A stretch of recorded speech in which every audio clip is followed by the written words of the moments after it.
So hey guys, welcome back to another video of sword of coming season 2 and I hope कि तुम लोग बहुत ही ज्यादा शर्मा से में होगे। वीडियो में आगे बढ़ने से पहले कहना चाहूंगी कि अगर इससे पहले का एपिसोड अभी तक चेकआउट नहीं किया है तो पहले जाओ और जाकर उसे देख लो, वरना यहाँ तुम्हें कुछ समझ नहीं आने वाला। और अगर तुमने देख लिया है तो बिना किसी देर के आज के इस वीडियो को शुरू करते हैं, लेकिन उससे पहले प्रीवियस एपिसोड को थोड़ा सा जान लेते हैं। सो होमीज, जैसा कि हमने लास्ट एपिसोड में देखा था जहाँ पे सुई दोंगशान यानी कि ज़ेंग सीधा पहुंच जाता है यहाँ पर वाटर पवेलियन में, और वहाँ पे बवाल मचाने के बाद फाइनली वो वापस लौट आता है। यहाँ चेन पिंग ऑलरेडी उस कुएं के पास इसका इंतजार कर रहा था, और यहाँ पर जैसे ही वो सुई दोंगशान यानी कि ज़ेंग को देखता है तो वो कहने लगता है कि एक बात बताओ, आखिर तुम ऊपर क्यों नहीं आ रहे। अब यहाँ पर चेन पिंग को देखते साथ ही उसका गला सूख चुका था और वो कहने लगता है कि असल में मुझे यहाँ पे थोड़ा अच्छा लग रहा है और मेरा फिलहाल मन नहीं आ रहा आगे। सो होमीज, इस एपिसोड के स्टार्टिंग में हम यहाँ पर चेन पिंग को देखते हैं जो कि बार बार उससे कह रहा था कि ऊपर आ जाओ, ऊपर आने में क्या बुराई है, आखिर तुम्हें किस बात का डर है। जिसमें वो कहने लगता है कि अरे मास्टर, इतना ज्यादा भड़कने की क्या बात है, आप बताइए ना आपको मुझसे क्या काम है। जिसमें वो कहता है कि चुपचाप ऊपर आओ और हम लोग मिल बैठ के बातचीत करेंगे। मैं प्रॉमिस करता हूँ कि मैं तुम पर कोई भी हमला नहीं करूंगा, लेकिन तब तक जब तक तुम मेरी बात मानते रहोगे, और तुम भी जानते हो कि अगर बात फाइटिंग की है तो मैं तुम्हें मार भी नहीं सकता, तो आखिर तुम्हें किस बात का डर है। जिस पे वो कहने लगता है कि नहीं नहीं, ऊपर बहुत गर्मी है, मैं यहाँ पर ही ठीक हूँ। आप भले ही मुझे अपने डिसाइपल के रूप में एक्नॉलेज नहीं करते, लेकिन मैं तो आपको अपना मास्टर समझता हूँ और मैं अपने मास्टर पे हाथ नहीं उठा सकता। ये कहते हुए वो वहीं पे लेट जाता है। और दूसरी बात, आपका ये जो किलिंग इंटेंट है ना, ये पूरे कुएं में मुझे फील हो रही है, तो भला मैं ऊपर आने का खतरा कैसे लूँ। हाँ, लेकिन अगर आपको मुझसे वाकई में बात करनी है तो आप पूरी रात यहाँ खड़े खड़े मेरा वेट कर सकते हो, फिर हम बात कर लेंगे। अब यहाँ पे चेन पिंग की सटक जाती है, वो उठाता है एक बड़ा सा पत्थर और सीधा कुएं की तरफ आ जाता है, जो देखकर ज़ेंग डर जाता है और कहने लगता है कि चेन पिंग, आखिर तुम इतने ज्यादा क्रूअल कैसे हो सकते हैं, हाँ ये तुम क्या कर रहे हो। जिसमें वो कहने लगता है कि मुझे डर है कि कहीं तुम्हें पानी के नीचे ठंड न लग जाए, इसीलिए मैं चाहता हूँ कि तुम ऊपर आ जाओ। जिस पर यहाँ पे ज़ेंग की हालत तो खराब हो चुकी थी, वो कहने लगता है कि अच्छा ठीक है, तुम बताओ तुम्हें क्या जानना है। जिस पे चेन पिंग कहता है कि मुझे बस इतना जानता है कि क्या तुम बाओ पिंग और उसके ग्रुप के जितने भी मेंबर्स है क्या उन्हें हर्ट करोगे। जिस पे ज़ेंग कहता है कि अगर मैं ये कहूँ कि नहीं मैं हर्ट नहीं करूंगा तो क्या तुम मेरा यकीन करोगे। जिस पे चेन पिंग कहता है कि बिल्कुल नहीं। जिस पे वो कहता है तो फिर पूछ ही क्यों रहे हो। यहाँ पे ये सुनकर चेन पिंग अपने पास से एक मैप निकालता है और कहने लगता है कि ये जो माउंटेन एंड रिवर जो मैप है, क्या इसके साथ तुमने कोई छेड़छाड़ किया है। यहाँ पे ज़ेंग इस मैप को देखकर समझ आता है कि ये वही मैप है जो कि उसने छेड़छाड़ किया था। अब यहाँ पे वो ना सुनने का नाटक करते हुए कहता है कि क्या सुनाई नहीं दे रहा, जरा जोर से बोलो, हेलो। जिस पे चेन पिंग कहता है कि अच्छा ऐसी बात है, और तभी वो उस बड़े से पत्थर को नीचे की ओर धक्का देना शुरू कर देता है। जिस पे ज़ेंग कहने लगता है कि चेन पिंग, तुम इतना ज्यादा क्रूअल नहीं हो सकते यार, थोड़ा तो रहम करो, आखिर तुम कर क्या रहे हो, थोड़ी तो गुंजाइश रखो। तभी यहाँ पे चेन पिंग कहने लगता है कि जब हम लोगों ने माउंटेन एंड रिवर को फॉलो किया तो हम लोग इस मैप को फॉलो करते हुए उस पथरीले इलाके में बढ़ते रहे, लेकिन ये दिखने में भले ही छोटा रास्ता हो लेकिन ये काफी लंबा निकला और हमें काफी चुनौतियों का सामना करना पड़ा, यहाँ तक कि हमारी जान बाल बाल बची। लेकिन जब से मैं तुमसे मिला हूँ हर चीज बड़ी स्मूथली आगे बढ़ती जा रही है, हम पर कोई खतरा नहीं आ रहा। ये कोई इत्तेफाक तो नहीं हो सकता। इसका मतलब ये है कि हम लोग तुम्हारे बनाए गए प्लान के हिसाब से चल रहे हैं। ये रास्ता तुमने प्लान किया था और जिसके चलते हम पर कोई भी मुसीबत नहीं आ रही। बताओ मैं सही कह रहा हूँ ना, तुम हमारे खिलाफ कुछ तो प्लान कर रहे हो, और ये जो कुछ भी है इससे अगर बाओ पिंग या मेरे दोस्तों की जान खतरे में आई ना तो मैं इसे बिल्कुल भी बर्दाश्त नहीं करने वाला। जिस पे ज़ेंग कहने लगता है कि चेन पिंग, अगर तुम मुझे अपना डिसाइपल नहीं बनाना चाहते तो ना बनाओ, वही सही, लेकिन एटलीस्ट मुझ पर ऐसे इल्जाम तो मत लगाओ। जिस पे चेन पिंग एक पत्थर को उठाते हुए कहता है कि सुई दोंगशान, मैं अच्छे से जानता हूँ कि तुम चेस में बहुत ही अच्छे से माहिर हो, तुम तो खेल की शुरुआत में ही उसका नतीजा और सब कुछ पहले ही प्रेडिक्ट कर लेते हो, तो अगर उसी हिसाब से मैं चलूँ तो जहाँ से सब कुछ शुरू होता है मैं वहीं पे वापस जाता हूँ और वहीं से शुरू करता हूँ जहाँ पे तुम पहली बार मिले, और वहीं पर मैं तुमसे मिला था जहाँ पर मुझे मिलते ही कुछ गड़बड़ लगा, और जो ट्रू सोर्स है वाटर सिचुएशन मैप का वो बस वू युआन और तुम तक ही लिमिटेड है। और अगर मैं इसके बारे में जरा अच्छे से सोचूं तो मिस्टर की अचानक से डिसअपीयर हो गए, वो मारे गए। मिस्टर मा जिन्होंने की उस स्किल को भी मास्टर किया वो भी पूरी तरीके से मारे गए, और सबसे ज्यादा सिर घुमाने वाली चीज की रातों रात में उस टाउन का सबसे अमीर इंसान बन गया। बताओ आखिर तुम ये जो खेल खेल रहे हो, आखिर इस खेल की असली जगह कहाँ है। इसी के साथ हमें प्रेजेंट टाइम का सीन दिखाया जाता है। वो उस मैप को हाथ में लेते हुए ज़ेंग से कहने लगता है कि मैं सब कुछ समझ गया हूँ, तुम हमारे खिलाफ चाल चल रहे हो, लेकिन तुम्हारी आज सारी चाल सारी प्लानिंग यहीं पे खत्म होने वाली है। अगर मैं समझ गया हूँ ये तुम्हारा सारा प्लान बाओ पिंग और जितने भी उसके दोस्त हैं उनसे रिलेटेड है, साथ ही मिस्टर जी से भी। यहाँ पर ये सुनते साथ ही ज़ेंग जो है वो हंसने लगता है। इसके अलावा वो कर ही क्या सकता था, क्योंकि यहाँ पे चेन पिंग ने इसका भांडा जो फोड़ दिया था। और तभी वो कहने लगता है कि यार तुम तो स्टोरी टेलिंग में बहुत ही ज्यादा माहिर हो, एक काम करो तुम एक स्टोरी टेलर ही क्यों नहीं बन जाते हैं, उसमें पैसे भी अच्छे खासे से मिलेंगे। जिस पर चैनपिंग कहता है कि तुम्हें याद है जब मैंने तुमसे पूछा था तो तुमने बताया था कि जो यूलू है उसका बैकग्राउंड काफी ज्यादा दर्दनाक है, पर एक बात बताओ, अगर वो वाकई में एक नॉर्मल और गरीब घराने से बिलोंग करता है तो आखिर वो एक ड्रैगन ऑरा जो कि एक एम्परर की है वो कैसे पोसेस कर सकता है? इसका तो बस एक ही मतलब होता है कि तुमने फोर्सफुली उसे एक चारे के तौर पर यूज किया ताकि तुम यहाँ पर सभी को झांसा दे पाओ। हाँ, अब तभी यहाँ पर जेंग उस मोमेंट को याद करता है जब उसने यूलू से यहाँ पर प्रे करने को कहा था। अब चैनपिंग उस कुएं के ऊपर खड़ा होने लगता है और कहने लगता है कि मैं बस देख नहीं सकता कि अगर बाओपिंग और जो मेरे बाकी के दोस्त है उन्हें कुछ हो गया तो अगर वो मेरी आंखों के सामने मारे गए तो ये रिग्रेट मुझे अंदर से मार डालेगा। मैं इसे नहीं देख सकता, तो मुझे तो तुम्हें मिटाना ही होगा क्योंकि सारी चीजें बस तुम्हारी वजह से शुरू हो रही है और मैं इस खेल को शुरू होने से पहले ही खत्म कर दूंगा। अब यहाँ चैनपिंग को इतना ज्यादा डेड सीरियस देखकर जेंग से रहा नहीं जाता और वो कहने लगता है कि मैं सुई दोंगशान, मैं हेवन एंड अर्थ की कसम खाता हूँ कि मैं बाओपिंग और उसके जो दोस्त है उन्हें कभी भी हर्ट नहीं करूंगा। जिस पे चैनपिंग कहने लगता है कि क्या तुम सीरियस हो? जिस पे वो कहने लगता है कि जिंदगी में पहली बार मैं कोई कसम खा रहा हूँ तो तुम मुझ पे भरोसा रख सकते हो क्योंकि अगर हेवन एंड अर्थ के ओथ को मैंने तोड़ा ना तो मेरी जो स्पिरिचुअल एनर्जी है वो शैटर्ड हो जाएगी, मैं पूरी तरीके से मारा जाऊंगा। अब ये सुनकर चैनपिंग कहने लगता है कि सुई दोंगशान, तुमने मुझे पागल समझ के रखा है। हमने अभी अभी अपना क्या नाम बताया जब तुम कसम ले रहे थे? यहाँ पे ये सुनकर जेंग समझ आता है कि इसकी चालाकी पकड़ी गई और अब वो अपनी पावर को एक्टिवेट करने लगता है। उसे काफी ज्यादा गुस्सा आ रहा था लेकिन वो खुद को कंट्रोल कर रहा था और चैनपिंग उससे कहने लगता है कि जब तुम कसम खा रहे थे तुमने सुई चैन का नाम यूज नहीं किया। अब तभी सीन शिफ्ट होता है और हम यहाँ पर वाटर गॉड के फादर को देखते हैं जहाँ पर वो अपनी अधमरी बेटी से कहने लगता है कि डाली नेशन का मास्टर यानी कि शीहू, ये लोग वो पावरफुल फिगर है जो कि इंपीरियल कोर्ट के पीछे से काम करते हैं, लेकिन जब जब ये बाहर आते हैं तो ये कत्लेआम करना शुरू कर देते हैं और कोई भी यहाँ पे जिंदा नहीं रहता। इसी के चलते मुझे यहाँ पे ना चाहते हुए भी डाली डायनेस्टी के साथ डील करनी पड़ी, मुझे उनके साथ अब मिलके काम करना होगा। और वैसे भी वो डाली डायनेस्टी का डिप्टी हेड मास्टर है। जिसके बाद वो अपनी बेटी से कहने लगता है कि तुम्हें तो शुक्रगुजार होना चाहिए कि मैंने तुम्हारी जान बचाई, तुम्हारी कल्टीवेशन को पूरी हद तक डिस्ट्रॉय करने के बाद, और अब तुम्हें बस खुद को रिकवर करने पे फोकस करते रहना चाहिए। यहाँ पे उसकी बेटी सवाल करने लगती है कि तभी उसका फादर बताने लगता है, जिसके बाद उसका फादर कहने लगता है कि की रिफाइनिंग के 15th लेवल तक जब तक तुम नहीं पहुंच जाती तब तक तुम ट्रू धर्मा को अटेंड नहीं कर सकती। जिसके बाद उसका फादर कहने लगता है कि क्या तुम जानती हो कि इस वर्ल्ड के अंदर जो सेंट्स हैं वो कैसे एग्जिस्ट करते हैं और भला क्यों एग्जिस्ट करते हैं? क्योंकि वो लोग बिना थके अपनी जो फिजिकल अपीयरेंस होती है उसे पुश करते रहते हैं क्योंकि जो ह्यूमन लाइफ स्पैन है वो काफी ज्यादा शॉर्ट होती है। यहाँ पे हम देखते हैं कि उसकी बेटी सारी बातें समझ जाती है और उसे माफी मांगने लगती है, जिस पर उसका फादर बताने लगता है कि 10,000 साल पहले जो एंशिएंट गॉड्स है उन्होंने पानी के अंदर ह्यूमन रेस को बनाया, जिनके ऊपर उन्होंने काफी मेहनत भी की, यहाँ तक कि उन्होंने अपने अच्छे फॉर्च्यून का कुछ हद तक का पोर्शन ह्यूमन काइंड पे इन्वेस्ट किया, जिसके चलते ये लोग अपना एक साइकिल पूरा करने के बाद ह्यूमन वर्ल्ड में लौट सके। इसी के चलते ह्यूमन रेस के पास सबसे ज्यादा रिफाइंड बॉडी मौजूद है और जब एक डाइटी कल्टीवेट करता है तो वो काफी जल्दी एक्सट्रीमली फास्ट लेवल के साथ कल्टीवेशन के हाईएस्ट लेवल तक पहुंचने लगता है। जिस पर उसकी बेटी कहती है कि पर फादर मैंने तो ऐसा कभी कुछ सुना नहीं। जिस पर उसका फादर कहता है कि जब एक बार ह्यूमन रेस हेवन में पहुंच गया तो इनके अंदर की जो ह्यूमैनिटी है पूरी तरीके से चेंज हो गई। वो लोग हेवन एंड अर्थ को ही रूल करने लगे और उसके लॉस को भी चेंज करने लगे और इस वक्त चीफ एंग के जो माउंटेन एंड रिवर्स है वो असल में इंपीरियल कोर्ट की असली ताकत है। जिसके बाद वो अपनी बेटी से कहता है कि तुम्हारा भाई अपने फायदे के लिए काफी ज्यादा स्मार्ट है, लेकिन उसकी यही चालाकी उसे ले डूबी। और वैसे भी ह्यूमंस और जो गॉड्स हैं इनके बीच में जो फंडामेंटल ग्रेट ताओ है असल में जो फ्लड ड्रैगन लीनेज है उनके लिए काफी ज्यादा सूटेबल है और अपनी फिनाइट फिजिकल फॉर्म का यूज करके बाउंडलेस पोटेंशियल को टेम्पर करना ही हमारा एंसेस्ट्रल लॉ है जो कि 10,000 साल से चलता हुआ आ रहा है। तो ये कभी मत सोचना कि तुम्हारी हाई कल्टीवेशन ही सब कुछ है, क्योंकि तुम अपने पेट को भरने के लिए जो एक्वाटिक क्रिएचर्स है उन्हें खाती हो, लेकिन मैं तुम सबको मार के डिवोर करता हूँ और जो कि मेरा कार्मिक लक है।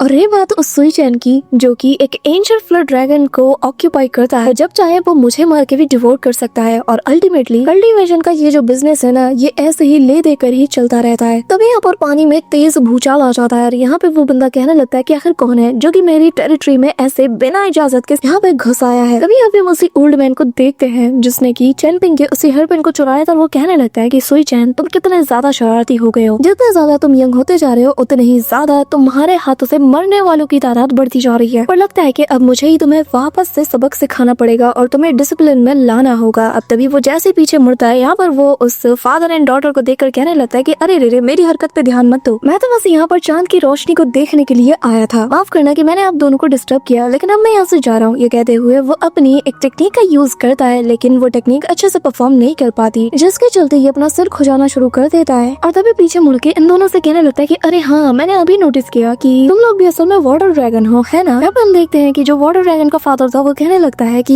असल में मैं आप जैसे एक ग्रेट सेज को ग्रीट करता हूँ। यहाँ पर उसकी बेटी भी बिल्कुल सेम ऐसा ही करती है और बताने लगता है कि हम तो बस यहाँ पर जैसे तैसे रहकर इवॉल्व हो रहे हैं, हमने कभी भी कुछ भी किसी के खिलाफ बुरा नहीं किया। और हाँ, ये ओल्ड मैन कभी भी भूला नहीं है उस बात को। अब यहाँ पे हम देखते हैं कि जंग का मास्टर उसे एक अपॉर्चुनिटी देता है और कहने लगता है कि शायद ये तुम्हारी डेस्टिनी है, जिसके चलते यहाँ पे उसके हाथों में एंशिएंट लैंग्वेज में लिखा हुआ था फू, जिसे देखते साथ ही वो कहने लगता है कि ये तो एक बहुत ही बड़ी अपॉर्चुनिटी है, कहीं आप वही तो नहीं। कि तभी यहाँ पर उस ओल्ड मैन को कुछ फील होता है और वो कहने लगता है कि क्या इतना पावरफुल स्वॉर्ड की। अब यहाँ पे हम देखते हैं कि ये सारी तलवार एक डायरेक्शन में बढ़ रही थी और तभी ओल्ड मैन कहने लगता है कि आखिर यहाँ पे चल क्या रहा है। लेकिन तभी एक फीमेल वॉइस इन सभी को सुनाई देती है जो कि कहने लगती है, क्या हुआ, तुम्हें क्या लगता है कि सिर्फ तुम लोगों के पास ही बैकअप है? मेरा छोटा चैन पिंग, क्या उसके पास बैकअप नहीं हो सकता? अब यहाँ पे हम देखते हैं कि वो जो ओल्ड मैन था कहने लगता है कि अच्छा तो तुम वही बाहरी औरत हो। हाँ, कि तभी वो सारी तलवार एक फॉर्मेशन का रूप ले लेती है और सीधा इस ओल्ड मैन की तरफ इन सभी का पॉइंट होता है और वो लेडी आगे कहने लगती है कि ओल्ड मैन तुम्हें थोड़ा रिस्पेक्ट के साथ पेश आना चाहिए। अब तभी यहाँ में ये देखते साथ ही वो जो ओल्ड मैन था वो अपने फिंगर्स को हल्का सा मूव करता है, जिसके चलते पानी, परिंदे, हवा सब कुछ यहाँ पे फ्रीज हो जाते हैं और वो यहाँ पर उसी वाटर ड्रैगन के बाद और उसकी जो बहन थी इन दोनों को यहाँ से डिसअपीयर कर देता है। कहने लगता है कि माफ करना लेकिन अभी बातचीत का बिल्कुल भी समय नहीं। और तभी हम इन दोनों बाप बेटी को देखते हैं जो कि एक बोट के पास आके टेलीपोर्ट हो जाते हैं और यहाँ पर उसकी लड़की कहने लगती है कि फादर क्या ये वाकई में वही ट्रू कन्फ्यूजियन सेज है? जिससे उसका फादर कहता है कि इस वक्त इस दुनिया में 3 मजेस्टिक बहुत ही पावरफुल जो सुप्रीम सेज है वही हर चीज को रूल करते हैं और ये एक ऑर्डिनरी सेज नहीं है। और जिनमें से एक को आज हमने विटनेस किया और एक वो है जिसका जो बड़ा सा स्टैचू स्कॉलरी टेम्पल से एक्सपेल कर दिया गया था, वो भी एक सेज है और जिसकी राइटिंग्स जो है एक टैबू की तरह बन चुकी है, यानी कि स्कॉलरी सेज। अब तभी यहाँ पर उसका जो फादर था वो उस ओर देखकर उसे रिस्पेक्ट देता है और कहने लगता है कि इस वक्त हम 2 गॉड्स के बीच का एक अल्टीमेट क्लैश देखने वाले हैं। तभी यहाँ पर उस ओल्ड मैन को देखते हैं जिसके सामने एक वाटर बॉल बन चुका था जिसे डिस्ट्रॉय करते हुए वो कहने लगता है कि ऐसे लुका छुपी खेलना एक ट्रू हीरो का काम नहीं होता। तभी यहाँ पे हम देखते हैं कि उसी जो व्हाइट फेरी थी जिसका नाम जियान चैन है उसका फिगर हमारे सामने आ जाता है और वो कहने लगती है कि ये बात तुम्हारे मुंह पे शोभा बिल्कुल नहीं देती। अब यहाँ पे उस स्वॉर्ड स्पिरिट के हाथ में उस अम्ब्रेला को देखकर उसे कुछ याद आता है। तभी हमें पास्ट का एक सीन दिखाया जाता है जहाँ पर जो मास्टर की थे उनके हाथ में भी सेम स्वॉर्ड था। वो बताने लगते हैं कि वैसे तो मैं दाव की तलाश में गया था लेकिन मुझे रास्ते में ये लोटस फ्लावर मिल गया जो कि मैं तुम्हारे लिए लेके आया हूँ और इसके जरिए से तुम इस वर्ल्ड को बिना डिस्टर्ब किए यहाँ से पूरी तरीके से जा सकती हो। और हाँ, तुम्हें इस बात की बिल्कुल भी फिक्र करने की जरूरत नहीं कि कौन सा सेज आके तुम्हें ढूंढेगा या कौन तुम्हारे पीछे पड़े हैं। जिस पर स्वॉर्ड फेरी उसे एक्सेप्ट करते हुए कहती है कि तुम्हें नहीं लगता कि अगर मैं यहाँ से चली गई तो चैन पिंग मुश्किल में आ सकता है और वो शायद ऐसी हरकतें कर ले और इस टाइप का इंसान बन जाए जिस टाइप का तुम उसे बनते हुए नहीं देखना चाहते। और वैसे भी जब तक सीनियर आप उसे प्रोटेक्ट करती आई है इतने वक्त तक तो मुझे पूरा यकीन है कि उसे कभी कुछ नहीं होने वाला। और वैसे भी मैं इसके कैरेक्टर को बहुत अच्छे से जानता हूँ। जिस पे स्वॉर्ड स्पिरिट कहती है कि तुम्हें नहीं लगता कि तुम उस चैन पिंग के बारे में कुछ ज्यादा ही उम्मीदें रखते हो? जिस पे वो कहने लगता है कि भला मैं क्यों ना रखूं, आफ्टर ऑल वो मेरा जूनियर मार्शल ब्रदर है। जिस पर वो स्वॉर्ड फेरी यहाँ से टर्न होते हुए कहने लगती है कि इतना अफसोस की बात है ना कि इस वर्ल्ड में बस एक ही की जिंचन मौजूद है। और तभी हमें प्रेजेंट टाइम का सीन दिखाया जाता है। अब तभी वो ओल्ड मैन मास्टर जी के बारे में बात करने लगता है, कहने लगता है कि आज भी जब मैं पुराने जमाने को याद करता हूँ ना तो मुझे उसी लड़के का चेहरा याद आता है जो कि हमेशा यही कहा करता था कि अगर एक जुनसी दांव के पैर पे चल रहा है तो उसे खुद को मार देना चाहिए लेकिन कभी किसी गलत के आगे झुकना नहीं चाहिए। यहाँ पे ये सारी बातें सुनकर यहाँ वो स्वॉर्ड फेरी कहने लगती है तुम चैन पिंग के टीचर हो, है ना? जिस पे वो कहने लगता है कि हाँ, करेंटली तो मैं सिर्फ उसका हाफ टीचर हूँ पर फिलहाल के लिए तो मुझे यहाँ से जाने दे सकती हो क्योंकि अगर मैं नहीं गया तो चैन पिंग जो है वो लिटिल सुई चैन को बहुत बुरी तरीके से मारेगा, इतनी बुरी तरीके से कि शायद उसकी मौत भी हो जाए और जो कि बिल्कुल भी ठीक नहीं है। जिस पे वो स्वॉर्ड फेरी कहने लगती है कि ये मेरा बिजनेस नहीं है, अगर तुम इस स्वॉर्ड फॉर्मेशन को तोड़ के जा सकते हो तो जा सकते हो वरना मैं तो तुम्हें यहाँ से जाने नहीं देने वाली और मैं मेरे लिटिल चैन पिंग को किसी भी मुश्किल में नहीं देख सकती, समझ रहे हो ना? जिस पे वो कहता है कि क्या तुम जानती हो कि मैं कौन हूँ? जिस पे स्वॉर्ड फेरी बताती है कि हाँ बिल्कुल मैं जानती हूँ, तुम असल में स्कॉलरी टेम्पल के स्कॉलर सेज हो। जिस पे वो ओल्ड मैन हंसते हुए कहने लगता है कि वैसे जब मैं जिंदा था तब भी मैं फाइट में कुछ अच्छा खासा नहीं था और अब तो बस मैं एक डिवाइन सोल हूँ जो कि बहुत ही ज्यादा यूजलेस है और तुम तो 4 वर्ल्ड्स में सबसे ज्यादा एक्सपर्ट मानी जाती हो फाइटिंग के मामले में, यहाँ तक कि कुछ जो सुप्रीम स्वॉर्ड्स हैं उनमें भी तुम्हारा नाम शुमार है। वैसे ये सब छोड़ो, आखिर मैं ये सब बातें क्यों कह रहा हूँ? चाहे जो हो, मैं तुम्हारे सामने बहुत ज्यादा कमजोर हूँ और ये मेरे साथ अनफेयर है। जिस पे वो कहने लगती है कि चलो फिर मैं तुम्हारे लिए आसानी पैदा करती हूँ और वो कहने लगती है कि मैं स्कॉलरी सेज को इस फॉर्मेशन को ब्रेक करने के लिए इनवाइट करती हूँ। ये सुनकर तो इस ओल्ड मैन का भी अब किलिंग इंटेंट जागने लगता है। वहीं दूसरी तरफ हम चैन पिंग को देखते हैं जहाँ पे तेज हवा चल रही थी और वो मिस्टर जी को याद करते हुए कहने लगता है कि ये जो हवा चल रही है और जिसके चलते चलते वो जो बेल है अगर वो इवन नंबर में बार बार रिंग करता है तो मैं कुछ भी नहीं करूंगा, लेकिन अगर ये ऑड नंबर पे रिंग करना बंद कर देता है तो फिर मैं अपनी सारी चाल चलूंगा और मैं इसे यहाँ पे खत्म करके रख दूंगा। यहाँ पे हम देखते हैं कि हवा का झोंका चलता है, वो जो घंटी थी उसकी आवाज 1 2 3 और ऐसे ही करते करते ऑड नंबर पे बार बार साउंड कर रही थी, जिसके चलते यहाँ पे चेनपिंग अपनी स्वॉर्ड की को यहाँ पे एक्टिवेट करना शुरू कर देता है। जो देखते साथ ही ज़ेंग की भी अब सांसें फूलने लगती है, वो भी अपनी पावर को होल्ड करते हुए कहने लगता है कि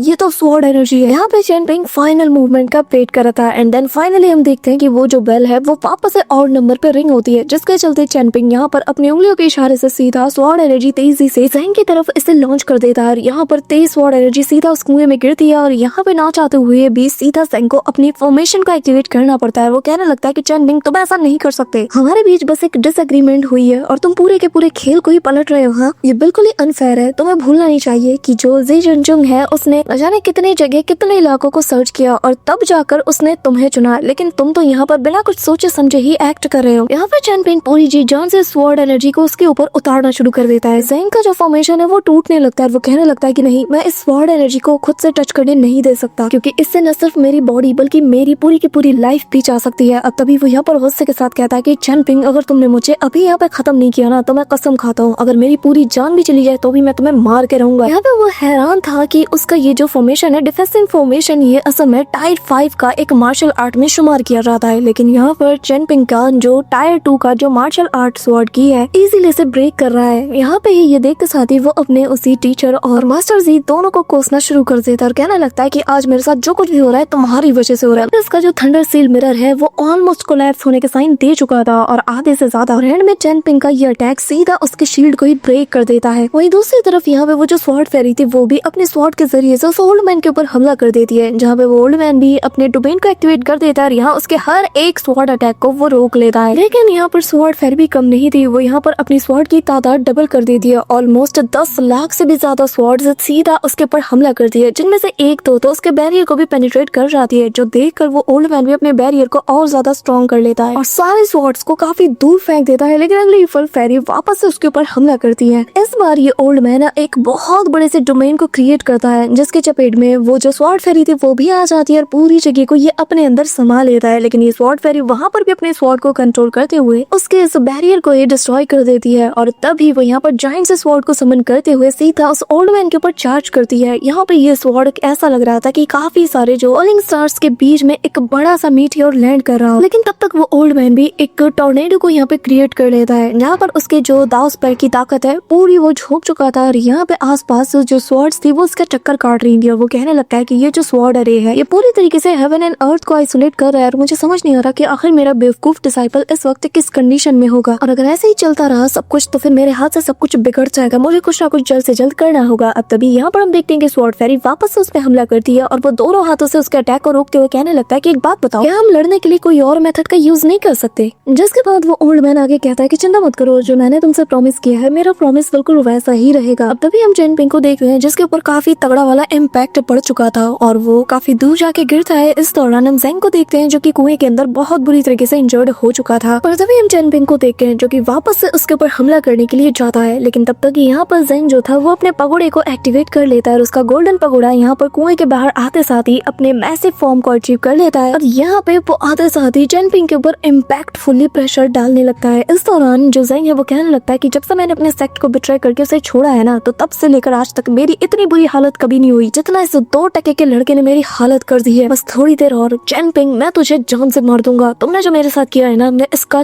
सूद समेत बदला तुझसे लेके रहूंगा। अब यहाँ पे हम देखते हैं कि चेनपिंग जैसे तैसे घसीटते हुए सीधा पहुंच आता है इस कुएं की तरफ और अपनी पावर्स को गैदर करते हुए वो फाइनल स्ट्राइक को करने के लिए रेडी हो जाता है। सबसे पहले वो उसके गोल्डन पगोड़े को शैटर्ड करते हुए कहता है कि ये मेरा फाइनल स्ट्राइक और तेरा खेल खत्म। जिसके बाद वो फुल पावर के साथ जैसे ही उसे अटैक करने वाला था, तभी यहाँ पर जो ज़ेंग है वो कहने लगता है कि चेनपिंग तुम ऐसा नहीं कर सकते, रुक जाओ, भूले मत तुमने मुझसे 2000 सिल्वर कॉइन्स उधार दिए हैं। जिस पे चेनपिंग कहता है कि सुइचेन तुम्हारे पैसे भाड़ में जाए, अब तुम मरने वाले हो। यहाँ पे वो अपनी पूरी स्वॉर्ड की उसके ऊपर उतार चुका था, लेकिन तभी ज़ेंग यहाँ पर एक तिलिस्मान का यूज करता है जिसके जाइंट से हाथ निकलकर उसकी स्वॉर्ड एनर्जी को होल्ड करते हैं, जो देखकर चेनपिंग भी हैरान था। और यहाँ ज़ेंग बताता है कि ये जो तिलिस्मान देख रहे हो इसे असल में वेस्टर्न बुद्धिस्ट वर्चुअल आर्ट के ब्लड से बनाया गया है और आज मैं इसे भी खोने की कगार पे हूँ, लेकिन मैं किसी भी हाल में तुम्हें नहीं छोड़ने वाला। ये कहते हुए वो फुल पावर के साथ उसके ऊपर अटैक कर देता है। चेनपिंग को ये अटैक अटैक देखकर कहने लगता है कि अरे नहीं, मेरी स्वॉर्ड की तो खत्म होने वाली है। पर तभी यहाँ पर उसे स्वॉर्ड फेरी की आवाज सुनाई देती है, जो कि कहने लगता है कि तुम्हें अपने मेरिडियंस को थोड़ा सा शांत कराना चाहिए, तब जाकर ही तुम्हारा दिमाग काम करेगा। तभी उसे आर्यन की बात याद आती है, जहाँ पर वो बताने लगता है कि जो स्लोनेस होती है ना, वो असल में 18 स्टॉप्स की सबसे इंटरेस्टिंग पार्ट है। अब यहाँ पे चैनपिंग एक गहरी सांस लेता है, वो अपने मेरिडियंस को थोड़ा सा स्लो कर देता है, जिसके चलते उसके जो मेरिडियंस के अंदर जो एनर्जी का फ्लो था वो और अच्छे से होने लगता है और हर एक पॉइंट पे उसका फ्लो बढ़ जाता है, जिसके जरिए से चैनपिंग कहता है कि मैं ऐसा करके मेरी जो स्वॉर्ड की है इसे थोड़ा स्लो डाउन करूंगा। तभी यहाँ पे हम देखते हैं कि जैसे ही वैसा करता है ना, तो यहाँ पर तेजी से स्वॉर्ड एनर्जीज और ज्यादा आने लगती है, क्योंकि इनका फ्लो और ज्यादा अच्छे से हो चुका था। चैनपिंग की एनर्जी वेस्ट नहीं हो रही थी, जो देखकर यहाँ पे जेंग भी हैरान था और फाइनली वो उसके डिफेंस को तोड़ते हुए सीधा काफी सारी स्वॉर्ड एनर्जी चैनपिंग जेंग की ओर बढ़ा चुका था। लेकिन जेंग एंड मोमेंट पे यहाँ पे अपनी एक छोटी सी शील्ड को एक्टिवेट करते हुए कहता है कि चैनपिंग मैं तुझे नहीं छोड़ूंगा। यहाँ पे तभी वो उसके शील्ड को तोड़ते हुए सीधा उन स्वॉर्ड्स को सीधा उसके ऊपर घुसा देता है, जिसके चलते यहाँ पर उसके मुंह से खून निकलता है। लेकिन अल्टीमेटली उसकी डिवाइन सोल के ऊपर लगा वो सील पूरी तरीके से टूट जाता है, जिसके चलते जेंग पागलों की तरह से हंसते हुए कहता है कि जरा देखो, आज हेवेंस में मेरा साथ दे रहा है, मेरी डिवाइन सोल के ऊपर लगा वो सील पूरी तरीके से शैटर्ड कर चुका है। यकीन नहीं होता कि तुम्हारी इस गलती ने मुझे इतनी बड़ी अपॉर्चुनिटी दे दी है, और लगता है कि हेवेंस ने कभी भी मेरे पूरे रास्ते को ब्लॉक नहीं किया था। अब यहाँ पर वो अपने टेक्निक का यूज करता है और कहने लगता है कि जो सेज की टीचिंग है कि वर्ड्स असल में दाव को कैरी करती है, आज मैं उसका ट्रू नमूना दिखाऊंगा। ये कहते हुए वो चैनपिंग के सारे अटैक्स को नलिफाई कर देता है और यहाँ पे एक तेज ऑरा चैनपिंग भी फील कर पाता है। और यहाँ पे सुई चैन बताने लगता है कि मैं उस स्कॉलरी सेज का फर्स्ट डिसाइपल हूँ, और जो की जुनचुन है उसके पास और जितनी भी नॉलेज है वो सब कुछ उसे मैंने सिखाया है। और अगर कंफ्यूजन लीनेज की बात की जाए तो जितने भी जुनजी और सेजेस है मैं उन सभी से ऊपर हूँ। जिसके बाद वो हंसते हुए कहने लगता है कि चिंता मत करो, मैं तुम्हें मारूंगा नहीं, बल्कि मैं तुम्हारे नेचर को चेंज करूंगा, बिल्कुल अपने जैसा मैं तुम्हें बना दूंगा, मैं तुम्हें सेकंड सुई चैन बना दूंगा, और तब मैं देखूंगा कि तुम्हारा वो जो सो कॉल्ड मास्टर जी है उसे कैसा लगता है। हाँ, मैं तुम्हारे आंखों के सामने ही बाओपिंग को मार दूंगा और तुम्हें लगेगा कि वो सिर्फ तुम्हारी वजह से मरी है। ये कहते हुए वो उस कुएं से बाहर आने लगता है। वहीं दूसरी तरफ हम शी के उसी बैग को देखते हैं, जिसके अंदर से वही वुडन स्वॉर्ड बाहर निकल के सिंहासन जाने लगती है। वहीं दूसरी तरफ चैनपिंग जो कि अपनी थर्ड स्ट्राइक को एक्टिवेट कर रहा था, लेकिन तब तक यहाँ पे जो सुई चैन है वो आते साथ ही उसके ऊपर हमला कर देता है और कहने लगता है कि अब बहुत देर हो गई चैनपिंग। यहाँ पे चैनपिंग लियांग की बातें याद करता है और कहने लगता है कि चाहे जो हो जाए मैं यहाँ हार नहीं सकता, और तभी वो उस फर्स्ट अटैक को कर देता है जो कि उसकी वेरी फर्स्ट टेक्निक थी। अब यहाँ तभी हम बाओपिंग को देखते हैं, जिसके सामने उस वुडन स्वॉर्ड की जो स्पिरिट है जो कि एक बच्चे जैसी दिख रही थी वो बाहर निकलती है और बाओपिंग की आंख भी खुल जाती है। अब यहाँ पे वो जो छोटी बच्ची थी वो यहाँ पर उसके सामान को उठाने लगती है, जो कि जैसे ही गिरने वाला था बाओपिंग सीधा जाकर उस जेड बॉटल को थाम लेती है, और तभी यहाँ पर वो छोटी बच्ची हवा में लहराते हुए कहती है कि जरा इस स्वॉर्ड को देखो। तभी यहाँ पर वो स्वॉर्ड जो है अपनी एनर्जी से यहाँ पे मूव करता है और यहाँ पे वो हवा में मिस्टर जी ड्रॉ करता है। अब जिसके बाद वो स्वॉर्ड यहाँ से जाने लगता है और तभी हम देखते हैं कि बाओपिंग भी उसका पीछा करती है उसी जेड को अपने हाथ में थामे हुए, और जैसे ही वो देखते हैं कि चैनपिंग यहाँ पे फाइट कर रहा है अकेले, तो वो चिल्ला के अपने वुडन स्वॉर्ड को मारती है, जिसके चलते यहाँ पे जेंग का जो स्वॉर्ड था वो हवा में दूर जा गिरता है। और तभी वो जैसे ही बाओपिंग के ऊपर हमला करने जाता है, यहाँ पर वो जेड एक्टिवेट हो जाता है, जिसके अंदर से मास्टर जी का वो घोस्ट बाहर आता है। वो चिल्लाते हुए कहता है कि अच्छा था तुमने अभी तक बस नहीं किया। हाँ, अब यहाँ पे मास्टर जी का घोस्ट कहने लगता है कि तुमने अगले 60 साल के अंदर वापस से यहाँ पर आके इंटरफेयर करने की कोशिश की तो मैं वादा करता हूँ, मैं कसम खाता हूँ कि मैं तुम्हें एक मॉडल बना के रख दूंगा। ये कहते हुए वो जैसे ही अपने पैर को पटकता है तो यहाँ पे वो जेड सीधा उसके सिर पे जा लगता है, जिसके चलते इसकी कल्टीवेशन कम्प्लीटली पूरी तरीके से सील हो जाती है। और यहाँ पे जेंग कहता है कि तुम एक नंबर के रूथलेस हो, मैं अपनी हार एडमिट करता हूँ। बाओपिंग से चैनपिंग कहता है कि जरा पीछे मुड़ो, क्योंकि बच्चों के लिए ये सब चीजें ठीक नहीं, और वो तेजी से जाता है उसे स्ले करने के लिए। लेकिन तब तक वो स्वॉर्ड स्पिरिट जो थी वो यहाँ पे उसे रोकने की कोशिश करती है, लेकिन चैनपिंग उसके ऊपर हमला कर देता है। पर तभी वो ओल्ड मैन आकर उसकी वुडन स्वॉर्ड को रोक लेता है और हम देखते हैं कि ये वही ओल्ड मैन था। वो चैनपिंग से कहता है कि अच्छा तो ये तुम हो। अब तभी यहाँ पे चैनपिंग बाओपिंग से कहता है कि बाओपिंग अगर तुम्हें भागने का मौका मिले तो यहाँ से भाग जाना, मेरी फिक्र बिल्कुल मत करना। बाओपिंग यहाँ पे अटकते हुए कहने लगती है कि जूनियर मास्टर अंकल जरा यहाँ देखो, यहाँ तो हमारे सामने एक घोस्ट है। अब हम देखते हैं कि वो असल में वही स्वॉर्ड फेरी थी, और वो चैनपिंग से कहती है कि चैनपिंग हम वापस से मिल रहे हैं। सो होमीज हमारा आज का ये पार्ट तो यहीं पे एंड होता है, लेकिन इसके नेक्स्ट एपिसोड में काफी मजा आने वाला है। So that's it for today guys. I hope कि तुम सबको आज की वीडियो काफी ज्यादा पसंद आई होगी। अगर हाँ तो वीडियो को लाइक करना, चैनल पे नए हो तो सब्सक्राइब करना। तो मिलते हैं नेक्स्ट वीडियो में, तब तक के लिए बाय।